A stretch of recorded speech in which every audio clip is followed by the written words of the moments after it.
세상에 떠도는 기묘한 괴담들. 첫 번째 이야기, 충청북도 진천군 마을에 소름 끼치는 실화괴담. 이 이야기는 조선의 제22대 왕이었던 정조 시절의 이야기라고 합니다. 1700년대 후반 충청북도 진천군의 한 마을에는 유성기라는 인심 좋고 평판 좋은 부자가 살고 있었다고 합니다. 이 유성기라는 부자는 다른 악독한 양반들과는 달리 원래 서자 출신으로 어렸을 때 부친에게 버림받아 모친과 매우 힘들게 살았습니다. 상업에 뛰어들어 스스로의 힘으로 자수성가에 성공한 인물이었는데 밑바닥 생활을 해본 경험이 있어 신분상 차이가 있는 사람들에게도 인자하게 대했습니다. 마을에서도 평판이 좋았고 존경을 받았다고 합니다. 특별한 점은 유성기의 집에는 노비가 전혀 없었습니다. 그 이유는 그가 전부 면천을 시켜주었고 다시 노비로 전락하지 않도록 그를 기본적으로 가르쳤습니다. 특별한 재주를 원하는 자는 장인에게 기술을 배우게 했으며 상단에서 일을 배우고 싶은 사람에게 자리를 주었습니다. 무과 급제를 희망하는 사람에게는 지원을 해주어 급제하는 사람들도 있었다고 합니다. 그러던 어느 날 아침 유성기가 아들과 함께 아침을 먹고 있는데 등에 아이를 업은 여자거지가 열린 문으로 들어와 슬금슬금 밥을 먹는 곳까지 들어왔습니다. 여자거지는 말 없이 대뜸 국을 가져와 그 자리에서 절반을 마셨습니다. 한마디 말도 없이 더러운 맨손으로 다양한 반찬을 엉망으로 주워 씹어먹기 시작했습니다. 곁에 있던 그의 집사가 깜짝 놀라 여자거지를 끌어내려고 하자 유성기는 눈짓으로 만류했습니다. 유성기는 부유한 사람으로서 가난한 사람을 도와야 한다는 생각에 자기가 먹던 밥을 절반 덜어 여자에게 주며 국과 반찬을 먹었으니 밥도 먹어야 하지 않겠나? 라고 했습니다. 그러자 그 여자는 밥을 받아 먹었습니다. 유성기는 옆에 있던 집사에게 다시 밥상을 차려오라고 했고 그 밥상 역시 여자 혼자 다 먹어치웠다고 합니다. 그러자 유성기는 그 여자에게 돈을 한 무더기 챙겨주며 아이와 갈 데가 없으면 다시 찾아오게 라고 말했습니다. 그 여자는 돈과 함께 괜찮아 보이는 밥그릇을 들고 말없이 집을 나갔습니다. 여자가 집을 나가자 유성기의 상단에서 일하던 관장한 체격의 남자 하나가 그 여자를 조용히 따라갔습니다. 마을 앞에 숲속으로 여자는 사라졌고 숲에 들어가 보니 여자와 한패로 보이는 일당들이 가득 있었습니다. 가만히 보니 이들은 칼이나 도끼 등의 흉기를 가지고 있었다고 합니다. 이 시기는 도망친 노비나 산적들이 기승을 부리던 시절이었고 마을의 부자나 양반들을 습격해 사람을 죽이고 재물을 약탈하는 일이 자주 있었습니다. 두목으로 보이는 자가 여자에게 왜 이렇게 빨리 왔느냐? 라고 묻자 여자가 상황을 설명하며 소문대로 인심이 너그러운 사람이라서 차마 그분에게 해를 끼칠 수는 없었습니다. 라고 대답했습니다. 두목이 씩 웃으며 다시 말하기를 그 말을 들으니 나라도 그 사람을 괴롭히고 싶지 않다. 그런데 돈과 그릇은 왜 가져왔느냐? 라고 했습니다. 여자가 다시 대답하기를 만약 제가 돈과 그릇이라도 들지 않고 빈손으로 왔다면 저 혼자 해먹고 나서 두목을 속인다고 의심하지 않으셨겠습니까? 라고 했습니다. 그리고 여자는 아이를 업고 있던 포대기를 풀었는데 그 안에는 죽은 아기 시체 하나와 날카로운 칼이 있었습니다. 두목으로 보이는 남자는 이 말을 듣고 그래, 우리들 중 머리 쓰는 건 내가 제일이니 이곳은 그냥 넘어가고 다른 곳으로 가자. 이 광경을 숨어서 지켜보던 남자는 유성기의 집으로 돌아가 자신이 목격한 바를 말했습니다. 유성기는 한동안 별말이 없다가 옆에 있던 집사에게 이제부터 마을에 하루 세 끼 가난한 자들을 위해 정해진 시간에 밥을 따로 준비해서 주도록 하게. 그리고 마을에 방문하는 사람들이 하루 쉴 집도 한 채 알아보게. 라고 말했습니다. 이 말만 했고 숲에서 본 무리들을 관아에 신고하지는 않았다고 합니다. 이후에도 근처 다른 마을에서 재물이 털리거나 양반이 죽는 일이 일어났지만 유성기가 있던 이 마을만큼은 어떤 일도 일어나지 않았다고 합니다. 두 번째 이야기, 졸업 앨범. 꿈을 꿨습니다. 가족과 함께 어딘가로 여행을 가는 꿈이었습니다. 여행지를 어슬렁거리며 돌아다니다가 호텔로 들어갔습니다. 호텔에 도착한 시간은 저녁쯤이었던 것 같습니다. 하늘은 어둑어둑했습니다. 왠지 모르게 나는 혼자서 방을 쓰게 된 것 같습니다. 나는 방으로 들어갔습니다. 그러자 거기에는 눈에 익은 광경이 펼쳐져 있었습니다. 호텔 방이 우리 집의 내 방과 똑같았습니다. 책상이나 침대도 완전히 같은 위치에 있었습니다. 나는 항상 방에 커튼을 쳐놓는데 그것마저 같았습니다. 거기서 갑자기 장면이 넘어가 나는 침대 옆에 앉아 벽에 기댄 채로 만화를 읽고 있었습니다. 읽고 있던 책의 내용은 기억나지 않습니다. 그러다 문득 왠지 모르게 침대 쪽이 마음에 걸려 시선을 돌리니 침대가 반쯤 올라와 있었습니다. 내가 쓰는 침대는 접이식이라 한쪽을 올려 소파처럼 쓸 수 있습니다. 어라? 하고 생각하고 있자니 올라온 침대 밑에서 무엇인가가 천천히 기어 나왔습니다. 그것은 초등학생 정도 키의 사람이었습니다. 머리는 길게 길러 허리까지 닿아 있었습니다. 얼굴은 머리로 가려 보이지 않았지만 왠지 여자아이라는 것을 느낄 수 있었습니다. 상반신은 아무것도 입지 않았습니다. 여자아이인데도 복근이 나뉘어 자리 잡은 것이 눈에 띄었습니다. 하반신에는 갈색의 짧은 바지를 입고 있었고 맨발이었습니다. 그 아이는 침대 밑에서 나와 내 앞에 서서 천천히 얼굴을 내 쪽으로 향하기 시작했습니다. 그 순간 나는 엄청난 공포감에 사로잡혔습니다. 마치 여자처럼 비명을 지른 것까지는 기억하고 있습니다. 그리고 그 순간 의식이 꿈에서 현실로 돌아왔습니다. 하지만 나는 눈을 감은 채로 정신을 차렸기 때문에 그 상황에서 눈을 뜨는 것이 너무 무서웠습니다. 결국 어쩔 수 없이 눈을 떴습니다. 그렇지만 눈 앞에는 아무것도 없었습니다. 뭐야, 아무것도 없잖아. 약간 맥이 빠졌습니다. 공포심도 물러가고 새벽녘이었기 때문에 그대로 일어나기로 했습니다. 결국 그날은 아무 일 없었던 듯 지나갔습니다. 다시 밤이 되고 잠이 쏟아졌기 때문에 나는 침대에 누워 전날 밤의 꿈을 생각하고 있었습니다. 그런데 왠지 침대 밑이 마음에 걸렸습니다. 잠자리에 들어서도 계속 그것이 생각났기 때문에 과감히 침대 밑을 살펴보기로 했습니다. 침대 밑을 뒤져보니 거기에는 초등학교 졸업 앨범이 있었습니다. 마음을 놓고 앨범을 펼쳤습니다. 그리고 그곳에 있었습니다. 꿈에 나왔던 여자아이의 얼굴이었습니다. 이름 부분은 어째서인지 검은 유성펜 같은 것으로 빈틈없이 칠해져 있었습니다. 갑자기 공포심이 엄습해 나는 앨범을 닫고 잠자리에 들었습니다. 다음 날 졸업 앨범은 쓰레기 소각장에 가져가 그대로 태워버렸습니다. 그 여자아이의 이름은 결국 알 수 없었습니다. 왜 이름을 칠해서 잊지 못하게 했는지도 모릅니다. 친구에게 물어볼 생각도 해봤지만 기분이 내키지 않았습니다. 그녀가 누구인지는 결국 지금도 모릅니다. 하지만 앨범 속에서 그녀가 짓고 있던 표정만은 지금도 확실히 기억하고 있습니다. 모두가 웃고 있는 졸업 앨범 속에서 그녀는 오직 혼자 무표정으로 카메라를 노려보고 있었습니다. 모두가 웃는 가운데 혼자 무표정했던 그녀의 얼굴은 지금도 계속 내 머릿속을 맴돌고 있습니다. 세 번째 이야기, 이상한 노숙자. 저는 일본 오사카에 삽니다. 아침에 출근할 때는 지하철을 주로 이용합니다. 하루는 지하철을 기다리는데 어떤 노숙자가 구석에 서서 앞에 사람이 지나갈 때마다 중얼거리는 것이었습니다. 그 노숙자는 컵을 들고 구걸을 하는 것 같았습니다. 어떤 뚱뚱한 여자분이 노숙자를 지나치자 그가 이렇게 말하는 게 똑똑히 들렸습니다. 그는 분명히 돼지라고 말했습니다. 저 노숙자는 사람들을 모욕하면서도 돈을 받기를 바라는 것 같았습니다. 그리고 키 큰 정장 차림의 사내가 지나쳤는데 노숙자가 인간이라고 중얼거렸습니다. 인간. 맞긴 하죠. 당연히 그는 인간이었으니까요. 다음날 저는 지하철역에 좀 일찍 도착해서 시간을 죽일 겸 그 노숙자 가까이 서서 이상한 중얼거림에 귀를 기울여 보았습니다. 마르고 촌쌀한 남자가 그를 지나갔는데 그는 중얼거리길 소라고 했습니다. 그 남자는 소라고 하기에는 너무 말랐습니다. 저에게는 칠면조나 닭이 더 가까워 보였습니다. 한 1분 정도 지났을까. 뚱뚱한 남자가 노숙자를 지나쳤는데 이번에는 감자라고 했습니다. 살찐 사람은 돼지라고 부를 줄 알았는데 말입니다. 그날 회사에서는 그 노숙자와 그의 희한한 행동에 대한 생각을 멈출 수 없었습니다. 그가 중얼거리던 말에 대해 무슨 논리나 패턴을 찾아보려고 계속 생각했습니다. 아마도 그 사람은 초능력 같은 게 있는 것 같다고 생각했습니다. 어쩌면 그 노숙자는 사람들의 전생이 무엇인지 알았던 걸까요? 일본에서 많은 사람들은 환생을 믿습니다. 저는 그 노숙자를 여러 번 관찰했고 제 가설이 맞다고 여기기 시작했습니다. 그가 사람들을 토끼, 양파, 양, 토마토 같은 것으로 부르는 것을 주로 들었거든요. 어느 날 호기심에 못 이겨서 저는 그에게 직접 물어보기로 했습니다. 제가 그에게 걸어가자 저를 보더니 빵이라고 말했습니다. 그의 컵에 돈을 좀 던져주면서 혹시 초능력 같은 거 없냐고 물어보았습니다. 노숙자는 미소를 지으며 네, 그렇습니다. 나는 초능력이 있습니다.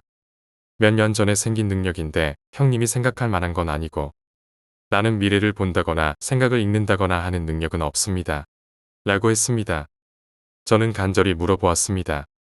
그럼 선생님, 능력이 뭔데요? 라고 묻자 그가 말했습니다. 내 능력은 그저 누가 가장 마지막으로 먹은 게 뭔지에 알아맞추는 것입니다. 그가 맞다는 것을 깨닫고 저는 웃었습니다. 그는 빵이라고 했거든요. 그날 아침에 마지막으로 먹었던 게 토스트였습니다. 저는 머리를 절레절레하며 자리를 떠났습니다. 누군가 가질 수 있는 수많은 초능력 중에서도 그건 정말 쓸모없는 게 틀림없어 보입니다. 그런데 분명히 전에 그 노숙자가 인간이라고 말했던 게 생각나 소름이 끼쳤습니다. 네 번째 이야기, 애군. 나는 귀신 같은 것은 한 번도 본 적 없지만 작년 오봉 때는 조금 무서운 체험을 했습니다. 정말로 어떤 비이성적인 힘이 관련되어 있다고밖에 생각할 수 없는 일이었습니다. 작년 3월, 나와 여동생이 동시에 대학에 합격했습니다. 둘 다 다른 지방의 대학에 다니게 되었기 때문에 4월부터 집에는 부모님만 계시게 되었습니다. 그렇게 되자 집이 비어 어머니가 적적해할까봐 걱정한 아버지께서 개를 사왔습니다. 결국 집구석에 개집을 만들고 개를 기르게 되었습니다. 그리고 학기가 시작하자 나와 여동생은 각자 하숙집에서 생활하게 되었습니다. 그로부터 시간이 조금 흘러나는 오봉 때 집으로 돌아왔습니다.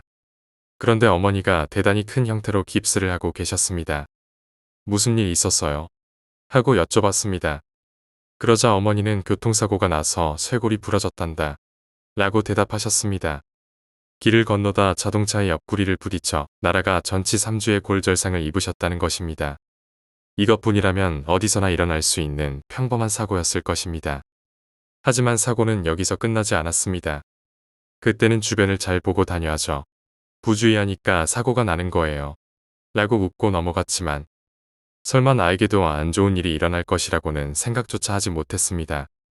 어머니의 사고는 7월 중순에 일어난 것이었습니다. 그리고 그로부터 2개월 정도 전에 아버지가 뒤에서 갑자기 누군가에게 머리를 얻어맞는 일도 있었습니다. 또한 어머니가 사고를 당한 이유는 여동생이 자살하려고 하는 것을 막기 위해서였습니다. 여동생은 어릴 적부터 가끔 히스테리를 일으키는 일이 있었습니다. 이번에는 집에 돌아온 직후 남자친구에게 일방적으로 이별 통보를 받고 그 괴로움을 이기지 못해 자포자기하고 가출을 했었습니다. 그리고 동생의 친구가 동생이 있는 곳을 알려줘서 어머니가 달려가던 도중 갑작스럽게 옆에서 나타난 차에 치였다는 것입니다. 올해는 우리 집에 애기 낀 것 같아. 너도 혹시 모르니까 조심하거라. 그렇게 말하고 어머니는 저녁밥을 짓기 시작하셨습니다. 그로부터 이틀 뒤 나는 초등학교 때 묻은 타임캡슐을 꺼내기 위해 친구들과 만나기로 했습니다. 나는 오랜만에 친구들을 만날 생각에 신이 나서 초등학교로 향했습니다. 자전거 페달을 밟으며 신나게 달려가다 모퉁이로 커브를 꺾은 순간 눈앞에서 빨간 차가 나타났습니다. 그 후의 기억은 무척 애매합니다. 나중에 들은 이야기에 따르면 나는 자동차에 받쳐서 날아갔다고 합니다. 7m 정도 날아간 뒤 아스팔트에 부딪혀 뒤통수에서 피를 흘리며 온몸에서 경련이 일어났다고 합니다. 그 후 다행히 근처 사람들의 도움으로 간신히 집 주소만 말하고 병원으로 옮겨졌습니다. 다행히도 생각보다 큰 부상은 아니었지만 머리를 8바늘이나 꿰매는 큰 상처가 났습니다. 병원에서 돌아온 후 나를 제외한 타임캡슐을 열었던 친구들 중 한 명이 찾아와 내 물건들을 주고 갔습니다. 그중 미래의 자신에게 쓴 편지가 있었습니다. 그리고 그 편지를 읽고 나는 경악을 금할 수 없었습니다. 거기에는 벌써 죽어 있을지도 몰라 사고나 다른 이유로라고 써 있었습니다. 초등학생이 미래의 자신에게 쓰는 편지라고는 도저히 생각할 수 없는 내용이었습니다. 나중에 가족 모두에게 안 좋은 일이 덮친 것을 이상하게 여긴 할아버지가 조사를 해보셨습니다. 알고 보니 계집의 위치가 불단의 구석. 게다가 남서쪽에 있었던 것이 문제였습니다. 집에 찾아온 풍수사의 말에 따르면 불단이 막아주고 있던 이기문의 결계를 축생이 부순 탓에 그 방향에서 애군이 날아왔다고 합니다. 깜짝 놀란 우리 가족은 바로 계집을 옮기고 불단이 있는 방을 깨끗이 청소했습니다. 그 이후로는 별다른 사고는 없었습니다. 하지만 계집을 옮긴 지 정확히 1년이 되던 날 개가 갑자기 죽어버렸습니다. 애군을 모두 가지고 가버린 것일까요? 그런 생각이 들어 너무 무서웠습니다. 5번째 이야기, 별명. 지금은 대학을 졸업하고 사회생활을 하고 있지만 제가 대학생 시절의 이야기입니다. 대학생 시절 저희 과에 엄청난 인물이 있었는데 그 사람의 이름은 미야시타라고 합니다. 사실 미야시타 본인은 작은 덩치에 선이 가느다란 평범한 여성이었는데 당시 그녀 본인은 몰랐지만 주변에서 그녀를 부르던 별명은 최종병기였습니다. 그 유래로 몇 가지 일화가 있었습니다.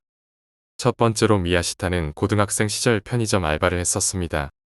그 편의점은 평소부터 귀신이 나온다는 소문이 자자한 곳이었습니다. 실제로 여러 건의 목격담도 있어 야간에는 손님이 거의 찾아오지 않았기 때문에 편의점의 점주는 굉장히 골치를 썩고 있었습니다. 편의점 점주 본인도 야간에 귀신을 목격했기 때문에 새벽 시간에는 운영을 하지 못해 손해가 막심했다고 합니다. 알바생도 구하기 어려웠기 때문에 점주가 혼자서 항상 새벽 전까지 일하고 있었는데 그때 미야시타가 야간 알바에 들어가자마자 어째서인지 귀신이 일절 나타나지 않게 되었다고 합니다. 그 덕분에 미야시타는 다른 알바생보다 훨씬 많은 급료를 받았다고 했습니다. 두 번째 이야기는 미야시타의 친구가 폐가에서 담력 테스트를 하고 난 뒤로 종종 자기 방에서 남자 귀신을 보게 되었다며 미야시타에게 상담한 적이 있다고 합니다. 그 말을 들은 미야시타가 친구 방에서 하룻밤 자고 나니 그날 이후 귀신이 나타나지 않았다고 합니다.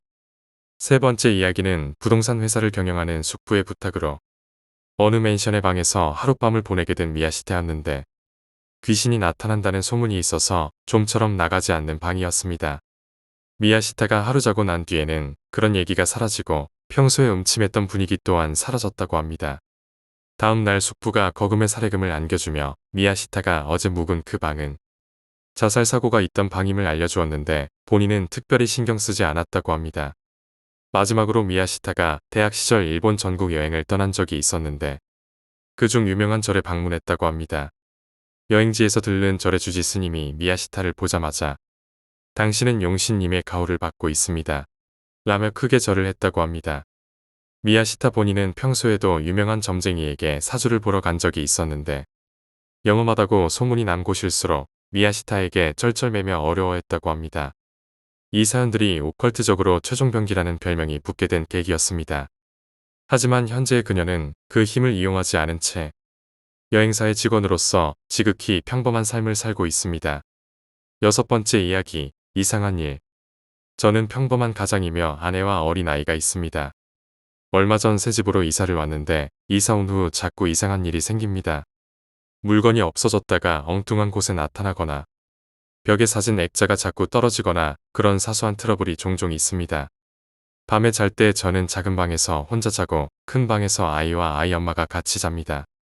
그런데 전에 안 그러던 아이가 이사 온 뒤로 자꾸 이불에 오줌을 싸서 물어보니 밤에 자꾸 무서운 꿈을 꾸고 새벽에 깨면 화장실 가는 게 너무 무섭다고 합니다. 애들이 원래 저러는 거지라고 생각하고 대수롭지 않게 넘겼습니다. 그런데 오늘 와이프가 일하고 있는 저에게 전화로 이상한 소리를 합니다. 새벽에 출근하면서 아이에게 무슨 말을 했냐고 물어보는 것입니다. 저는 이사 온 뒤 직장이 멀어져서 새벽 일찍 일어나 자고 있는 아내와 아이의 얼굴만 잠깐 보고 출근합니다. 그때 두 사람을 깨울까봐 단 한마디도 하지 않습니다. 그런데 아내가 하는 말이 분명히 제 목소리로 엄마 몰래 고기 먹자 라고 했다고 합니다. 지금도 머리가 쭈뼛하네요. 저는 평소에 미신도 안 믿고 종교도 없는 사람이지만 요즘 뭔가 무섭습니다. 일곱 번째 이야기, 귀신 보는 형님. 군대를 갔다 와서 1학년으로 복학했는데 아는 사람도 없어서 신입생 OT에 갔었습니다. 무작위로 배정되었던 조에 인상 좋은 형이 있었는데 눈이 마주쳐 살짝 고개를 까딱이며 서로 인사한 걸 계기로 급속도로 친해졌습니다. 가끔 수업 끝나고 친해진 애들이랑 술 마시러 가면 그 형은 항상 콜라만 마셨어요. 저는 술을 안 마셔도 어색한 거 없을 만큼 친해졌는데 다른 동생들은 친해지고 싶어도 그 형이 나이도 좀 있고 해서 친해지기 어려웠나 봅니다. 술 게임을 하다가 동생들이 그 형을 저격한 지 얼마 지나지 않아 결국 그 형이 술 게임에서 졌습니다. 술 못 마시는 형인데 동생들이 초롱초롱한 눈으로 벌칙주를 따라주며 마시라고 하니 마지못해 마시더라고요. 본격적으로 분위기가 달아오르자 그 형이 알딸딸해진 상태로 막 혼자 말하기 시작했습니다. 뜬금없이 그 형이 어떤 동생에게 너 사고 친 적 있지? 라고 큰 소리로 말했어요. 다들 웃다가 갑자기 뭐지? 하는 표정으로 그 형을 쳐다보는데요. 얼굴이 빨개진 상태로 너 뒤에 할머니 있다. 라고 했습니다. 다들 상황을 파악하지 못해 멀뚱멀뚱 보고 있었더니 그 지목당한 동생이 형, 지금 무슨 말씀 하시는 거예요? 라며 정색했습니다. 그러자 형이 말하기를 뒤에 할머니 있는데 원망스러운 눈빛으로 보고 있는데 라고 했습니다. 이 말을 듣는 순간 그 동생이 화내며 벌떡 일어났습니다. 어디서 들으셨는지 몰라도 그런 장난치지 마세요. 아니, 형이면 다야. 라며 갑자기 분위기가 살벌해졌습니다. 무슨 상황인지는 모르지만 싸움 나기 일보 직전이었습니다. 그래서 내가 형을 데리고 나온 뒤 편의점에서 컨디션과 아이스크림 하나씩 먹으면서 앉아있는데 그 형이 갑자기 자기가 실수한 게 있냐고 묻더라고요. 자초지종을 말씀드리니 이래서 술 마시면 안 된다고 다시 얘들아 가자길래 따라 들어갔습니다. 들어가 보니 그 동생은 분이 안 풀렸는지 씩씩거리고 있었습니다. 형이 미안하다며 사실 내가 귀신을 볼 수 있는데 술을 마시면 기가 약해진다고 했습니다. 그래서 술을 안 마시다 보니 조금만 마셔도 취한다면서 말했습니다. 하지만 그는 씩씩거리며 혼자 술을 마셨습니다. 근데 어딜 가든 꼭 까부는 놈들 한 명씩 있잖아요. 그 까부는 놈 하나가 형 귀신 보실 수 있으면 저한테도 귀신 붙어 있나요? 라고 묻는데 그 형이 화난 동생을 쓱 보고 나서 자기가 귀신 볼 수 있는 걸 믿게 만들려는지 모르겠는데 응, 너한테도 귀신 있어. 근데 내가 귀신을 보고 상대방에게 말하면 몸이 너무 아파서 못 본 척 하는데 아까 실수한 것 같아. 라고 했습니다. 그러자 그 동생이 물었어요. 정말 죄송한데 저한테 붙어 있는 귀신은 어떻게 생겼나요? 곤란하시면 대답 안 해주셔도 돼요. 이왕 이렇게 된 거 말해줄게. 네 옆에 아줌마가 너 오른팔 주무리고 계시며 울고 계신데 아무래도 너희 어머니인 것 같아. 라고 말하는데 이 형이 술 안 깼나? 라는 생각이 들더라고요. 되게 무례한 패드립인 것 같잖아요. 근데 그 까불던 놈이 갑자기 눈물을 훌쩍이더라고요. 그 아줌마 어찌 생기셨나요? 라고 물으니 단발머리에 눈썹이 어찌고 코가 어찌고 옷은 뭘 입었는지 쭉쭉 말하는데 그 녀석이 대성통곡했습니다. 그때 그 화난 동생도 호기심 넘치는 얼굴로 보고 있더라고요. 조금 있다가 까풀이가 울면서 말하는데 어렸을 때 엄마랑 시장에 가다가 차가 돌진해 오는 순간 엄마가 자기를 밀치고 차에 치여 돌아가셨다고 했습니다. 자신은 차 범퍼 옆에 치인 뒤 오른쪽 팔이 박살나서 아직도 팔에 철심을 끼우고 살고 있다고 합니다. 그 자리에 있던 애들 전부 저 형이 진짜 귀신 본다는 무서움과 호기심 어린 얼굴로 보고 있었습니다. 저도 처음 보는 광경이라 오줌 지릴 정도로 무서웠습니다. 그때 애들이 서로 자기에게 귀신 없냐고 묻는데 대부분은 없지만 특별한 사연을 가진 사람에게는 있다고 했습니다. 워낙 많은 사람은 귀신이 4명까지 붙어 있는 걸 봤다고 합니다. 시도 때도 없이 보이는 게 아니라 술 마시면 반투명인간 연기처럼 보이는 귀신이 또렷하게 보여서 웬만하면 술을 안 마시는데 오늘 실수했다고 하더라고요. 그 형 말 듣고 아까 그 화난 동생이 형, 아까는 정말 죄송했어요. 사실 고딩 때 친구랑 술 마시다가 친구가 지나가던 할머니를 벽돌로 찍어서 죽게 만들었는데 그 자리에 제가 있었거든요. 전 아무것도 안 하고 지켜보다가 신고하려고 했는데 무서워서 도망갔어요. 결국 다 잡혀서 친구는 소년원에 갔고 저는 보호감찰 받았는데 왜 저에게 그 할머니가 있을까요? 라고 묻자 형이 대답했습니다. 하나의 귀신이 한 사람에게만 있는 게 아니라 같은 귀신이 여러 사람에게 있는 경우도 있다고 했습니다. 네 친구한테도 있을걸. 근데 아무리 워낙 많은 귀신이라도 사람을 해치진 못해. 그냥 그 사람이 죽을 때를 기다릴 뿐이지. 그 할머니의 묘라도 찾아가서 사죄하면 용서해 줄지도 몰라. 라고 했습니다. 그 말 듣고 그 동생은 고맙다며 먼저 집에 갔고 그 형이 귀신 본 이야기를 듣는데 시간 가는 줄 모르겠더라고요. 어릴 때 심하게 아픈 적이 있었고 그때 이후로 몇몇 사람에게 변한 연기처럼 뭔가 따라다닌다고 했습니다. 자기뿐만 아니라 모든 사람에게 보이는 줄 알았다고 합니다. 그러다 고딩 때 친구랑 술 마시고 그게 귀신인 줄 알았다고 했습니다. 귀신을 보더라도 모른 척하면 되는데 그걸 말로 꺼냈을 경우 몸살 수준을 넘어 몸이 상당히 아프게 된다고 했습니다.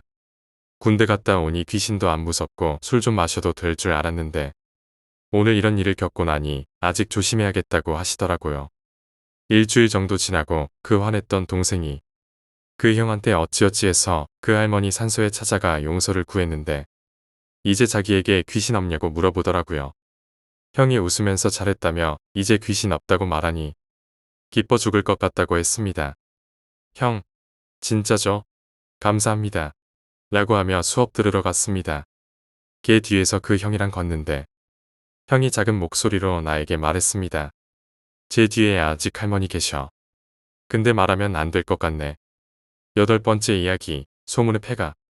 오랜만에 대학교 동아리방에서 동아리원들과 술자리를 가졌습니다. 밖에는 억수 같은 비가 내렸고 간간히 천둥이 울리기도 했습니다. 이런 날엔 역시 무서운 이야기가 최고지. 누가 꺼낸 말인지 모르겠지만 다들 호응했고 결국 서로 돌아가며 무서운 이야기를 하기 시작했습니다. 평소 마초 기질이 있고 언제나 먼저 나섰길 좋아하는 A의 차례가 되었습니다. A는 헛기침을 하며 분위기를 잡았고 다들 그의 이야기에 집중하기 시작했습니다. 이건 한 달 전 내가 직접 겪은 실화야. 다들 학교 오는 언덕길 근처에 있는 폐가 알지? 친구가 그 동네 사는데 거기 요즘 귀신이 나오는다는 소문이 있더라. 내가 뭔 헛소리냐면서 거짓말 하지 말라고 했지. 친구는 진짜라면서 우겼어. 요즘 세상에 귀신이 뭐냐. 그래서 내가 거기 직접 갔다 오겠다. 그 녀석한테 큰 소리를 쳤지. 11시가 넘은 밤에 친구 녀석을 끌고 그 폐가 근처로 갔어. 일단 친구 녀석은 차 안에 있으라고 하고 혼자 후레쉬를 들고 들어갔어. A는 본격적으로 이야기를 시작하려는 듯 심호흡을 한 번 했습니다. 2층 집이었고 오랫동안 쓰지 않았는지 먼지가 가득했어.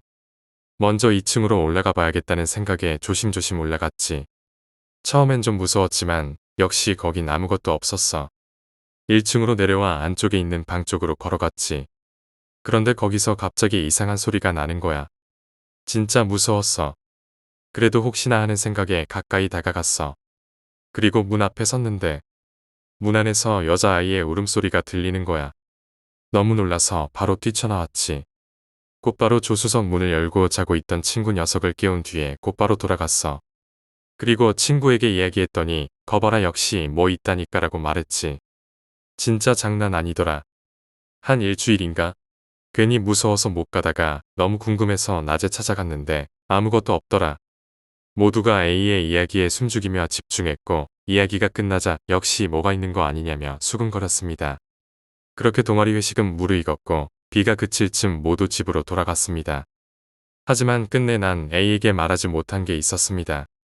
한 달 전 A가 갔던 그 집에서 여자아이가 무참히 살해당한 채 사체로 발견된 사건이 있었습니다. 그 여자아이는 A가 그곳에 갔을 때 아직 살아있었다고. 그리고 범인이 나였다는 것은 상상도 못할 것입니다. 9번째 이야기, 배관공의 실화괴담. 배관공 일을 하시는 분의 경험담입니다.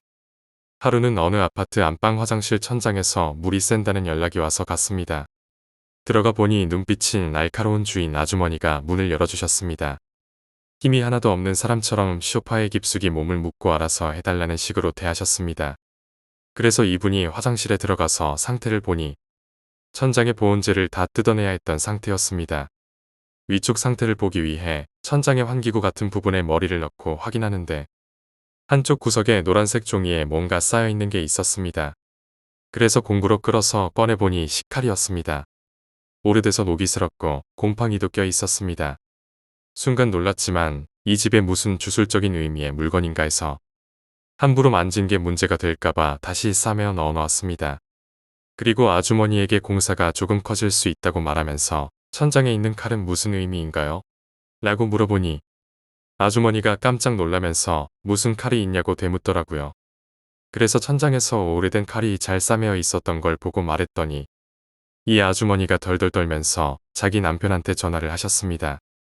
조금 시간이 흐른 후 남편이 와서 칼을 꺼내달라고 해서 꺼내 보여주니 둘의 반응을 보았을 때 전혀 모르는 물건처럼 보였습니다. 그리고 아주머니는 경찰에 연락을 했고 배관공 아저씨는 돌아갔습니다. 며칠 후 경찰에 연락이 와서 참고조사해야 한다고 경찰서로 와달라고 했습니다. 갔더니 별건 없고 방문 목적, 주민번호 등등 적어주고 나오는데 담당 형사에게 무슨 일인지 물었더니 그 아주머니가 친엄마가 아니고 계모여서 딸과 사이가 많이 안 좋았다고 했습니다. 그래서 딸이 돈을 들여 부적을 쓴 거라고 하더라고요. 등골이 오싹했고 저주를 품은 칼을 직접 만졌다고 생각하니 머리털이 곤두섰습니다. 집에 가면서 와이프에게 전화를 하고 상황을 설명해 주었더니 현관 앞에서 소금을 뿌려주더라고요. 그리고 밥 먹으면서 얘기하는데 그 칼을 넣어놓는 주술이 빨리 죽으라고 하는 주술이라고 하네요. 10번째 이야기, 태어날 때부터 무당사주여서 신내림을 받을 뻔했다. 이 이야기는 100% 실화랍니다. 저는 어릴 적부터 귀신을 보곤 했습니다. 그래서 그런지 크게 무섭거나 하진 않았습니다. 귀신은 자신을 볼 줄 아는 사람인 것을 아는 순간 따라옵니다. 정신력이 강하고 행복하고 사랑받는 사람에게는 들러붙지 못하고 우울하고 정신력이 약한 사람에게 잘 붙어요. 또 사주가 무당, 연예인, 예술가인 사람 등 귀신이 몸에 들어오는 것이 가능한 사람이 있습니다. 영화나 TV처럼 입을 움직여서 말하지 않고 텔레파시를 보냅니다. 시각, 청각, 국각, 통증 등으로 자신의 감정까지 전달합니다. 대부분 무척 외롭고 고독해합니다. 그리고 인간과 영혼은 차원과 상태가 다르기 때문에 서늘하고 괴기하게 보이고 보면 멍해집니다. 저는 무당사주라는 얘기를 많이 들었습니다. 어느 날 용하다는 점집을 갔는데 넌 우리 같은 운명이다. 곧 알게 될 거다. 쎄 빠지게 고생하지 말고 그냥 살아나라고 하셨어요. 전 무척 듣기 싫었고 일도 공부도 열심히 했습니다. 어느 날 갑자기 몸이 너무 아파졌습니다. 이때부터 다른 것이 보이기 시작했습니다. 몸이 아파지고 다른 반응이 오기 시작했습니다. 갑자기 평소에 먹지도 않던 음식이 먹고 싶고 기분이 무척 우울해지고 지나치게 화가 나거나 여자임에도 불구하고 여자 다리를 보는 게 좋아지고 남자친구도 꼴도 보기 싫고 평소에 하지 않던 행동을 하고 잠도 오지 않았습니다. 병명이 없어 점집 3군데를 갔습니다. 3군데서 신을 받아라 아니면 죽는다라고 했어요. 저는 몸이 너무 아파 이를 관두고 병원을 다녔지만 아무 이상이 없다고 했고 정말 진심으로 죽고 싶었습니다. 가족들의 마음고생도 심했는데 무당사주인 엄마도 가끔 보이고 들린다고 했습니다. 어느 날 자다가 이상한 냄새가 나서 깼습니다. 덩치 큰 검은 남자였는데 형체를 알아보기는 힘들었고 자신은 불에 타 죽었고 같이 죽고 싶다는 메시지를 보냈습니다. 무시하고 그냥 잤는데 다음날 아침 아무 이유 없이 서러워서 통곡을 했습니다. 자살한 여자였는데 이 여자는 내 몸에 들어오는 것이 가능했습니다. 저는 직감적으로 이제 큰일이라는 것을 느꼈습니다. 그날 자는데 자살한 여자가 자신이 왜 죽었는지를 보여주고 싶다고 했습니다. 그 자살 연가는 결혼을 해서 아기를 낳았는데 남편이 바람이 나서 아기를 뺏기고 이혼을 당해 가슴이 너무 아파서 숨을 못 쉬겠더랍니다. 죽으면 이 통증이 없어질 줄 알고 고층 아파트에서 뛰어내려 죽었는데 고통이 하나도 없어지지 않고 그대로랍니다. 말하면서 그 통증을 제게 전달해줬는데 얼마나 가슴이 아픈지 저도 뛰어내리고 싶을 정도였습니다. 그래서 뛰어내리는 것을 반복하는데 이것은 언제까지냐면 영원이라고. 저는 그녀가 불쌍해서 많이 울었습니다. 고마웠는지 그녀는 제게 네가 죽고 싶어 하니까 네 영혼이 자살 연가를 불러들인다. 절대 자살하지 말고 생각도 하지 말라고 했습니다. 그녀를 보고 저는 자살이 얼마나 무서운 짓인지 깨달았습니다. 또 한 연가는 남자인데 어떤 돌 위에 앉아 누군가를 기다렸습니다. 사랑하는 여자가 있는데 그녀가 이곳으로 올 것이라고 했어요. 얼마나 기다렸냐니까 곧 100년이라고 하길래 죽지 않았겠냐니까 영혼이라도 올 거랍니다. 제가 아직도 안 오는 거 보면 좋은 곳으로 가셨을 거라고. 당신도 이제 가라고 하니 무척 서럽게 울었습니다. 그를 보며 저는 미련이 얼마나 어리석은 것인지 깨달았습니다. 한 여자는 다리가 6개인 말을 타고 왔는데 직감적으로 원기라는 것을 느꼈습니다. 그녀는 원한이 너무 깊어 무서웠어요. 사연을 묻자 자신의 딸 아이가 실종이 되었는데 얼마 뒤 경찰이 토막 난 딸 사체를 찾았고 부검 결과 장기를 꺼냈다고. 범인은 잡지 못했고 너무나 분해서 화병으로 죽었다고 했어요. 게다가 죽어서도 그 놈이 누군지를 모른다는 겁니다. 귀신이라고 다 아는 건 아니더군요. 제게 딸을 잃은 슬픔을 전달해줬는데 농담이 아니고 후유증이 일주일 정도 갔어요. 심장을 찢는 고통이라 표현해도 부족할 듯. 수없이 많은 영가들을 만났는데 의외로 애인의 변심으로 자살한 사람이 많았습니다. 제가 여자라서 그런지 자살한 남자가 많이 왔고 그들은 거의 생전의 모습이나 특징적인 모습을 보여주려 했고 자신이 얼마나 힘든지를 알리고 싶어하며 모두 후회하고 있었습니다. 얼마 뒤 아기를 뺏겨 자살한 여자가 꿈에 나왔습니다. 얼굴을 봤는데 제 친구 얼굴로 바뀐 겁니다. 놀라서 깼는데 그 친구에게 전화가 왔습니다.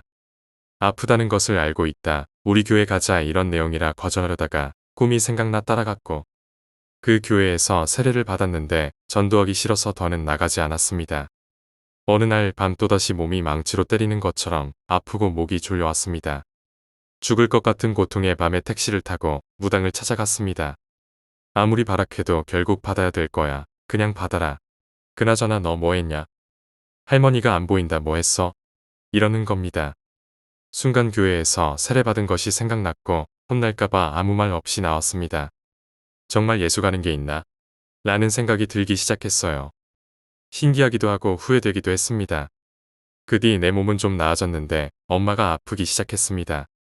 옮겨가는 듯 했고 저는 엄마가 아픈 것은 견딜 수 없어 내림굿을 받기로 했습니다. 그동안 아플 때마다 굿하고 일을 못해서 모은 돈을 다 날렸는데 내림굿은 2천만 원이랍니다. 집에 와서 생각해보니 괘씸하더군요. 인터넷으로 현직 무당 귀신까지 떼어준다는 곳을 찾았는데 생명치료 희망 쉼터랍니다. 우리 가족은 쥐푸락이라도 잡는 심정으로 상주까지 갔어요. 스님은 날 보시더니 고생했다 하시며 그냥 귀신이야. 신은 무슨 이라고 하셨습니다. 갑자기 저는 왠지 기분이 나빠서 저 신인데요. 라고 하니 남자구나 하셨습니다. 이러고는 말을 이었습니다. 하느님, 부처, 예수 빼고는 다 귀신이다. 높으신 분을 닮아가면 귀신은 소멸할 수밖에 없다. 이 일을 계기로 부처님과의 만남에 감사해라 하셨고 수행을 권하셨고 비용은 영원이랍니다.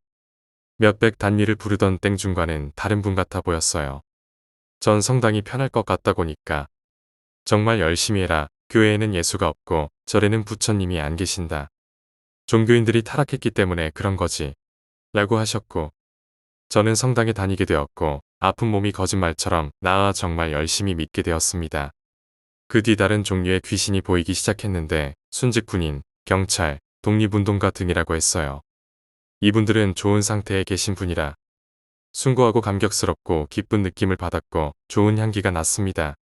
독립운동을 하다 돌아가신 분은 30대 남자였는데 재미있는 이야기를 많이 해주셨어요.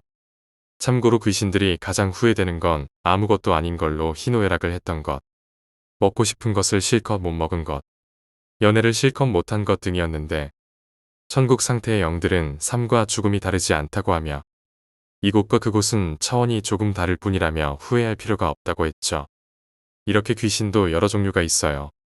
기독교에선 천사, 마귀라고 이야기하지만 우리가 생각하는 것처럼 모습이 많이 다른 것은 아니었고 감정, 상태, 향기가 달랐습니다. 독립운동가는 거의 부모와 자녀를 버리다시피 해야 하는데 그건 죄가 되지 않냐고 어떻게 천국 가냐고 물으니 대를 위해 소를 희생할 수밖에 없는 건 냉혹하기도 한 우주 섭리이고 그 결정을 내리기까지 그들은 가슴 아픈 지옥을 경험했기에 보상받음이 충분하답니다. 장애인, 살인 피해자, 병이나 사고로 단명한 사람, 바보같이 착하게 산 사람, 남을 위해 희생한 사람 등 고통과 고난을 이겨낸 사람은 다 보상을 받는다고 그 감정을 전달해줬는데 금메달 딴 사람과 가족, 친지들이 기쁨의 눈물을 흘리는 마음 상태와 비슷했습니다. 예수도 부처도 실제하고 하느님은 우주 만물 그 자체라고 해요. 그래서 우리 모두는 우주와 연결되어 있고 서로 아껴야 하며 육신보다 영혼을 살찌우는 것에 가치를 두어야 한대요. 모든 종교는 일리가 있고 행복해지는 것에 크게 도움이 되지만 인간이 이익을 차리기 위해 바꾸고 믿지 않으면 지옥에 간다는 등 들어서 상식적으로 말이 안 되는 소리들은 돈을 벌기 위한 거짓이랍니다. 특히 종교인들이 자신의 신만 옳다고 주장하며 예수와 부처를 욕되게 하고 망가뜨린 대가를 크게 받을 것이라고 했어요. 우리는 착한 일을 많이 해야 천국에 간다고 생각하잖아요. 아니랍니다. 행복해야 천국에 간다고 해요. 육체적 쾌락이나 물질적 과시로 오는 기쁨 말고 영혼의 행복, 기쁨, 남을 위해 자신을 헌신하고 싶은 마음 상태가 천국인데 요약해서 그렇게 전해지고 전해진 거랍니다. 저는 이제 아무것도 보이지 않고 들리지 않습니다. 제가 이 일로 깨닫게 된 것 중 가장 큰 것은 지옥 상태의 귀신은 내가 아파하고 싫어하건 말건 자신의 얘기만 하려 하고 억울해하며 자신을 모시면 돈을 벌게 해준다며 달콤한 말로 유혹하지만 대부분 거짓말입니다. 얘들은 지들끼리도 미워하며 질투하고 이간질하기 바빴습니다. 천국 상태의 영가는 아무 연고도 없는 저를 진심으로 걱정하며 아껴줬습니다. 달콤한 것, 화려한 것, 빨리 되는 것, 육적인 것, 거짓, 의심, 교만, 미련, 후회, 분노, 이기심, 우울 등은 일단 경계하는 것이 좋습니다. 실현 뒤에는 반드시 기쁨과 보상이 옵니다. 사법고시를 패스하려면 유혹과 고통이 따르고 그것을 참고 견뎌내야 하는 것과 비슷하답니다. 시련이 와도 너무 괴로워하거나 슬퍼할 필요가 없답니다. 천국의 상태에 가까이 가면서 살아가는 것이 좋겠죠. 이야기를 요약하자면 어릴 적부터 귀신을 볼 수 있었던 사람이 무당사조라는 말을 자주 듣고 몸이 아프고 이상한 현상을 겪기 시작하면서 점집 여러 곳에서 신을 받으라는 조언을 받았습니다. 고통스러운 시기를 겪으며 여러 영가를 만나고 그들의 사연을 듣게 되었습니다. 영가들의 메시지를 통해 삶과 죽음, 천국과 지옥에 대한 깨달음을 얻었습니다. 11번째 이야기, 낚시터 괴담. 제가 초등학교 6학년 때 한적한 저수지로 낚시에 갔을 때 아버지와 함께 겪은 이야기입니다. 어렸을 적부터 부모님께서는 제게 공부를 강요하시기보다 수많은 위인전을 읽게 하셨어요. 저는 겉모습으로 보나하는 행동으로 보나는 오티가 풀풀 나던 애늙은이였습니다. 그래서인지 제게 낚시란 잡는 재미가 쏠쏠한 수렵 활동임은 물론이거니와 낭만의 한 부분으로 자리 잡았습니다. 때문에 아주 어렸을 때부터 아버지께서 낚시를 나서실 때면 자주 따라 나서곤 했어요. 낚시를 할 때도 아버지의 포인트와 제 포인트를 나누어서 펼 정도로 전 낚시에 대해서 열정적이었죠. 아버지와 주말 낚시를 약속한 그 주는 정말 하루하루가 설렘 그 자체였습니다. 그런데 어찌된 일인지 어머니께서 목요일부터 그런 분위기를 초조히 시작하셨죠. 이번 주 낚시 가면 안 되겠네. 어째 꿈자리가 사나와. 죽어버린 친정 식구들이 자꾸 꿈에 보여야 생전 그런 역사가 없는디. 저희 어머니께서는 본인 스스로를 단골레라고 칭하실 만큼 어떤 꿈을 꾸시면 소름 끼치게도 대부분 현실과 맞아떨어집니다. 지금에야 어머니께서 저리 말씀하셨다면 행동을 자제했겠지만 그때 저는 매우 어렸기 때문에 다음에 가자는 아버지 말씀에도 반항을 해서 결국 나서게 되었습니다. 목적지인 저수지에 도착해서 텐트를 치고 라면을 끓여 먹고 낚시를 즐기는데 오후에 팔뚝만 한 붕어를 3마리나 낚았습니다. 어머님의 걱정은 그냥 괜한 걱정이 되는 듯했죠. 그렇게 저녁 식사를 마치고 모든 낚시치에 케미를 달았습니다. 그리고 밤이 되었죠. 인적 하나 없었고 물 한 개가 낀 저수지는 지금 생각하면 으슬으슬합니다만 그때 저는 움직이지 않는지만을 주시하면서 아버지와 삼국지 등장인물 이름 대기 게임을 하는데 여념이 없었죠. 제가 마지막으로 시계를 본 게 어머니께 전화왔던 9시 40분 경이었으니 얼추 11시쯤이었을 겁니다. 갑자기 아버지께서 이상한 말씀을 하기 시작하셨습니다. 아들 안 덥냐? 아빠는 어째 급급하고 더워 죽겠어. 모기도 많고 우리 집에 갈까? 그래서 저는 말했죠. 뭔 소리여? 아빠는 지금 고기 그것째 까잡고 그런 소리가 나온가? 이 밤중에 어딜 간단가? 그러자 아빠가 말했습니다. 더워 죽겠는디 아빠랑 저 위에 가서 수영이나 좀 하고 올까? 저는 말했습니다. 아 진짜 이 오밤중에 뭔 수영이여 아빠 왜 그런가? 좀 참으소 아따 참말로. 그냥 어디 가지 말고 아침까지만 참으라고 깨. 저는 정말로 아버지께서 왜 이렇게 생떼를 쓰실까라는 생각에 정말 짜증이 났습니다. 더군다나 이 오밤중에 어딜 가신다는 것 자체가 위험한 일임은 어린 저도 알지만 그러실 분이 아닌데 갑자기 이러시니까 제 딴에 당황스럽기도 했죠. 그렇게 약 20분 정도를 정막 속에서 찌를 바라보고 있는데 20m쯤 앞에 수초 사이에서 뭔가 저를 쳐다보고 있었습니다. 그러니까 분명히 우거진 수초 사이에 동물의 얼굴인 것 같은 것이 물에 반쯤 잠겨서 이쪽을 바라보고 있었죠. 처음 딱 봤을 때 황소개구리인가 해서 아버지께 여쭤보려고 했습니다. 아버지께서 앞을 바라보시며 제 말을 가로막으셨죠. 저는 단순히 낚시대에 입질이 왔나 보다 했습니다. 그래서 하려던 말을 얼른 멈추고 아버지의 찌를 바라봤죠. 낚시대가 내 대뿐이 없던 저와는 달리 아버지께서는 많은 수의 낚시대를 펴셨기 때문에 찌들을 하나하나 찬찬히 보는데 움직이는 찌는 하나도 없었습니다. 찌에서 아버지 쪽으로 시선을 돌리는 순간 아버지 바로 옆에는 분명 어떤 여자가 넋말을 걸치고 저를 쳐다보고 있었습니다. 깜짝 놀라 아버지를 부르는데 갑자기 아버지께서 제게 달려들어 저를 꼭 껴안는 것이었습니다. 저는 그때 처음 아버지가 떠는 모습을 보았습니다. 아직 여자는 사라지지 않고 있었어요. 그 여자는 피부가 검고 눈은 잘 보이지 않았으나 분명한 것은 입술 및 하관 자체가 텅텅 비어 있었습니다. 그게 무서운 감정이었는지 분노였는지 잘 모르겠어요. 저는 아버지를 지켜야 한다는 생각밖에 없었습니다. 어디서 그런 힘이 나왔는지는 저도 잘 모르겠습니다만 저를 꼭 껴안고 있는 아버지를 제 뒤로 밀치고 지렁이통을 사정없이 그 여자에게 던졌고 곧바로 낚시대를 지탱하는 긴 받침대를 뽑아들었습니다. 그리고 달려들 기세로 온갖 욕설을 퍼부었습니다. 몇 분이나 지났을까요? 아버지께서 갑자기 제 손을 잡으시더니 자동차 대로 쪽으로 뛰기 시작하셨습니다. 이내 차에 탔고 오는 길에 보았던 구멍가게까지 전속력으로 밟으셨죠. 정말 빠른 속도였습니다. 아버지는 계속 거친 숨을 내쉬셨습니다. 저도 그땐 정신이 없었습니다. 그런데 저는 분명히 보았습니다. 아까 아버지 손을 잡고 뛰을 때 무심코 뒤를 보았는데 흰 두루마기와 갓을 쓴 너댓면과 아까 그년과 그냥 옆에 의문의 사람이 마치 대치를 하고 있는 것처럼 보였습니다. 당연히 귀신들이었겠죠. 귀신들의 군집을 처음 본 것이 그때가 처음이었습니다. 무튼 쉴 새 없이 달려온 아버지와 저는 구멍가게로 뛰쳐들어가듯 들어갔죠. 주인 할머님과 할아버지께서는 매우 깜짝 놀라셨으나 이내 하시는 말씀이 홀렸구만 홀렸어.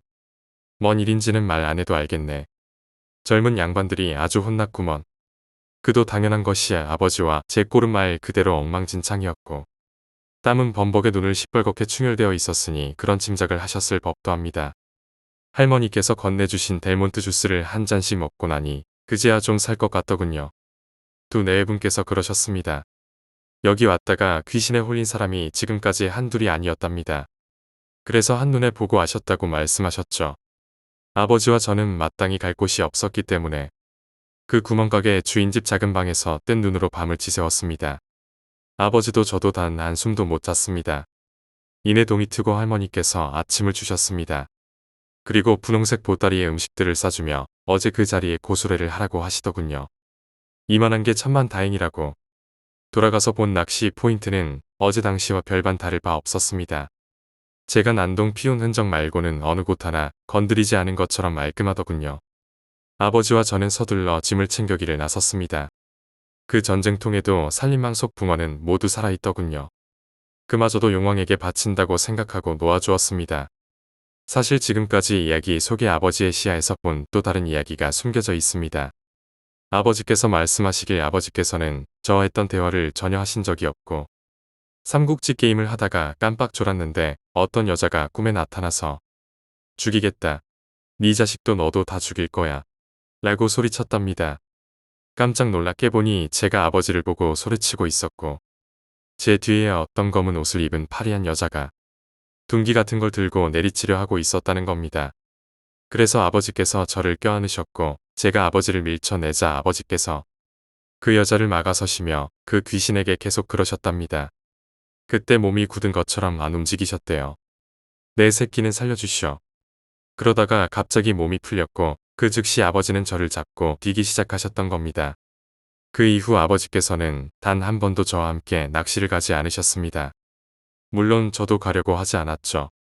아버지께서는 제가 중학교에 입학한 이후 가세가 급격히 안 좋아지면서 그마저의 취미도 포기하시다시피 하셨지만 어쩌다 한번 낚시를 가시더라도 꼭 친구분들과 함께 동행하셨고 밤 낚시는 가지 않으십니다.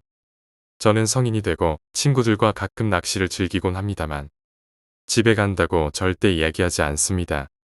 낚시를 다녀온 후 우리에게 이 이야기를 전해 들은 어머니께서는 거의 실신하기 직전이셨고 곧바로 제가 사는 지역 변두리에 있는 인등사라는 절에 가셔서 아버지와 제가 보았던 그 귀신들을 위해서 치성을 드리셨다고 합니다. 이후 약간 아쉽게도 아무 일 없이 무사히 중학교에 입학했습니다. 이 이야기는 저보다도 아버지께서 친척 모임이면 친척 모임, 동창회면 동창회, 사람이 모이는 자리마다 무용담처럼 소개하시는 일화입니다. 아버지께서는 지금도 이때를 생각하면 오금이 저리신다네요. 뭐 어찌됐든 멀쩡히 살아있으니 된 거 아닙니까? 아참, 마지막으로 어머니께서는 우리를 괴롭히려 했던 두 명의 귀신과 대치하고 있던 나머지 귀신들은 아마도 돌아가신 뇌가 친척분들이나 우리 조상님들이 아니셨을까. 그분들이 우리를 지켜주고 계셨던 게 아니었을까라고 추측하십니다.